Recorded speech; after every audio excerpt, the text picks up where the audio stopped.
Таджики, готовьтесь. Похоже, энерголимит у нас будет и летом. Досмотрите это видео до конца, и вы узнаете, какую сумму должен Барки Тачик и почему за это отвечаем мы. Подписывайтесь на наше обновление, будете в курсе всего самого нового и интересного. Долг Барки Тачик на начало 2022 года составил почти 32 миллиарда самани. Об этом рассказали в пресс-службе Энергохолдинга. Это на 3 миллиарда самани больше, чем за аналогичный период 2021 года. Общая задолженность Барки Тачик составляет 33% ВВП Таджикистана за 2021, около 100 миллиардов самани. Министерству финансов Энергохолдинг должен свыше 24 миллиардов самани. Известно, что компания брала кредиты для реализации электроэнергетических проектов. Задолженность перед Орионбанком составила около 2,2 миллиардов самани. ГЭС Санктуда-2 ожидает от Барки Тачик выплаты размером в 2,7 миллиардов самани.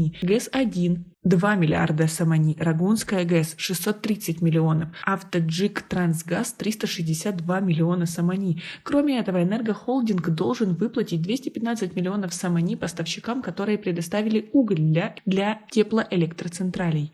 В 2021 Барки Тачик произвел почти 16 миллиардов киловатт-часов электроэнергии. Примерно 65% из этого потребила Нурекская ГЭС.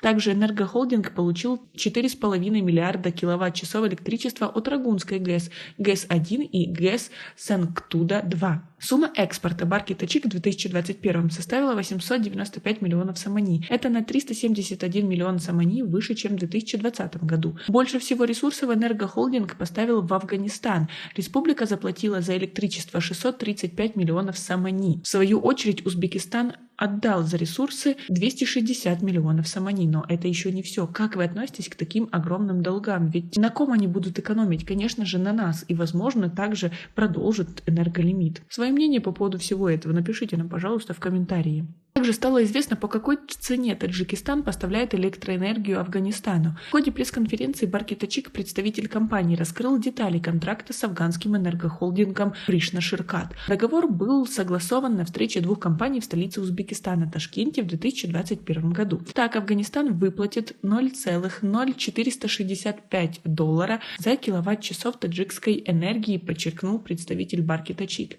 Ранее председатель энергохолдинга Барки Тачик Мухаммад Умар Асазода рассказал, что за 2021 Таджикистан экспортировал Афганистану 1,2 миллиарда киловатт-часов электроэнергии на сумму $56 миллионов. Причем большую часть выплат, 33 миллиона долларов, Барки Тачик до сих пор не получил. Однако афганская сторона обещала оплатить долг в ближайшее время. Но пока у Пришна Ширкат есть ограничения по переводу денежных средств. Как вы относитесь к тому, что мы в таких огромных долгах, но продолжаем поставлять электроэнергию Афганистану? Грубо говоря, в ущерб своему населению. Свои мнения по поводу всего этого. И, возможно, у вас есть какие-то идеи, как решить эту проблему. Напишите нам, пожалуйста, в комментарии. У нас пока на этом все. Оцените наше видео подпиской и лайком. До скорой встречи.